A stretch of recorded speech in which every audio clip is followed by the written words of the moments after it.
Okay, why did it all go so horribly wrong?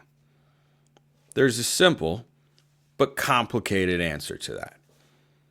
It starts and ends with the coaching staff. As I discussed in the first segment, this was not a matter of Ohio State just has a better roster. In the 2014 national championship game against Ohio State, watching that game, thinking about it in the many years since, it doesn't bother me as much as, say, Auburn 2010 or the Alamo Bowl 2015, any other painful moment like that.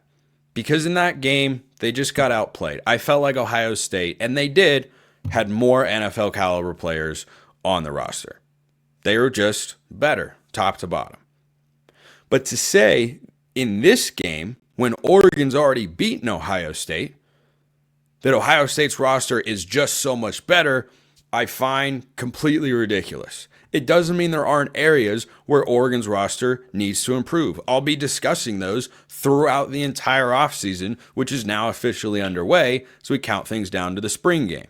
But the gap between the two rosters, even if you want to argue, and you certainly can, that Ohio State's is better, the gap is not 34 points. It's not. That comes down to coaching. And when you're good at anything at a high level in sports, I'm of course going to go to golf here because I'm a huge golf guy. For those of you who are not familiar with one of the greatest sporting events in the world, there is something called the Ryder Cup. It is when, for an entire weekend, the golf community in the United States comes together and we go back to our colonial roots of metaphorically throwing the tea of British people into the harbor, and the entire continent of Europe then gets that same sort of treatment where I don't like anything that has to do with Europe. The Eiffel Tower stinks. Scotland is a dump. Germany sucks. I like anything, right? It's just how it goes. In the Ryder Cup, you're matching up the best players in the world. And they're going at it, and it's a high level sort of team match play dynamic in there. If you line up on the last day, they do what's called Sunday singles. On Sunday singles, it's exactly what it sounds like. It's just mano a mano. Everything before that is team play, and the captains have to figure out, pair this guy with this guy, and that's where the strategy comes into play. But on Sunday singles, you will have some of the best players in the world lose to guys who are either also the best players in the world or maybe not quite as good as them, but they go out and they have a great day. That's what happened here between the two coaching staffs. I remember when Scotty Scheffler first kind of burst onto the scene as a golfer.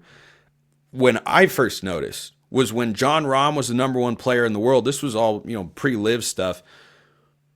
Scotty beat Jon Rahm 4-3, meaning he was 4 up with 3 holes to go. And I went, wait a minute, what? I thought Scotty was just a young up-and-comer. He just took Rahm to the cleaners? 4-3, that's not close. That's not a close match. If Scotty and Rahm played matches today, guess what?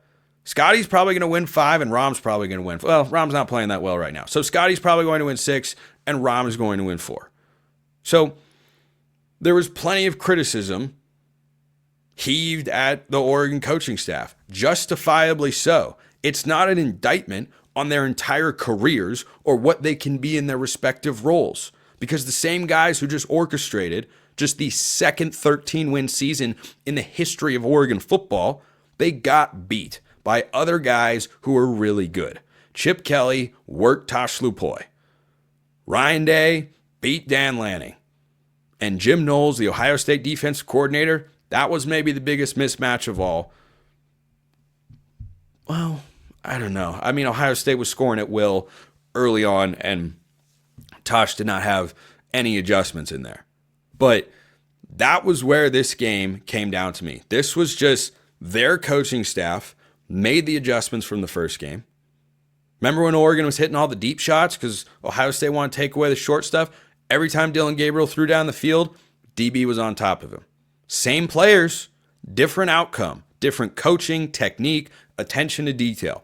This is a great example, by the way, of how not not just from a game plan standpoint, but during the game, the Ohio State coaching staff just completely worked the Oregon sideline. When Oregon started to find some semblance of offensive success, what really was happening was Dillon Gabriel would escape the pocket to his left and then make plays off script. That was Oregon's best offensive play. And so what Jim Knowles eventually did was really smart. There was a play in the second half, one of the 8 times that Dillon Gabriel was sacked in this game, and it came at the hands of Cody Simon, who led Ohio State with 11 tackles. He had 2 sacks, plus another TFL and a pass deflection. He had an incredible football game. And by the way, I think the biggest gap in talent position-wise in this game that was obvious to me was what my biggest concern was going in. Oregon safeties, I don't know. Ohio State safeties, they were awesome. They could cover receivers, tight ends, tackle in space, anything. Oregon safeties struggled the entire game, and Ohio State kept attacking them. But the play that I was talking about, Ohio State on a third and medium to long, which Oregon had a lot of because they weren't able to run the ball in this game, which I'll get to in just a moment. He rushes 3. He brings Cody Simon down, who I believe is a safety. He brings him down as a spy. And no, he's a linebacker. Simon's a linebacker. He rushes 3. But what he did, after seeing that Gabriel was escaping to his left, because he's a left-handed guy, and that's where he was leaving the pocket, he wasn't stepping up so much as he was running left to find room. He takes his 2 of his 3 defensive linemen, he stunts them to the right, and he creates a lane for Gabriel to run through to the right, which is not where he wants to go, because then he's working across his body to throw the football, and then Cody Simon comes up, makes a tackle.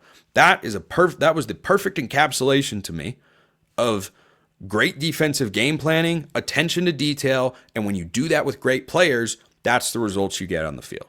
So that was the biggest thing. That's just one example. There were others, but there were a lot of times where Oregon did stuff that they hadn't necessarily shown on film or that they had done and had a lot of success with this year, and Ohio State was just ready for it. Their secondary played incredibly well. Their game plan was really, really good.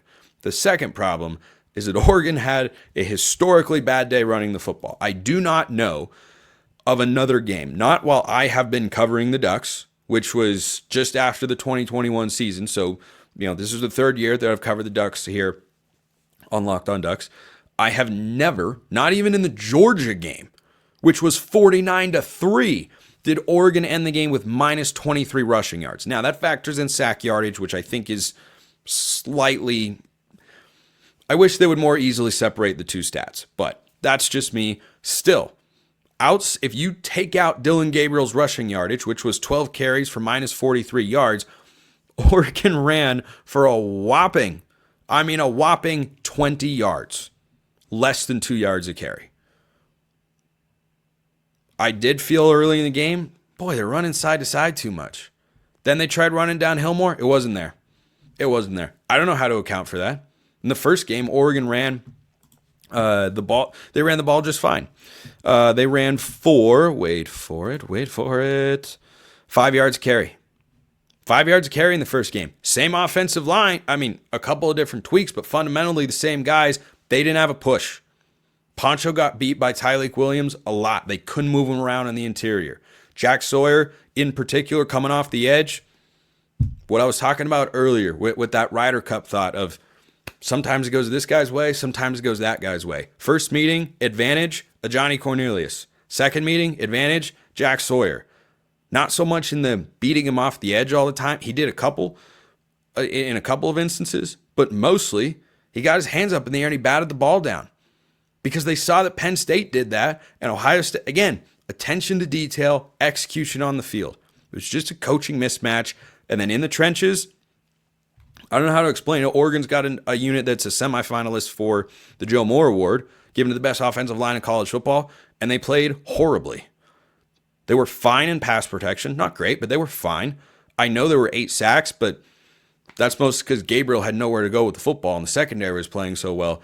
But the inability to run the football, that's what ultimately did Oregon in.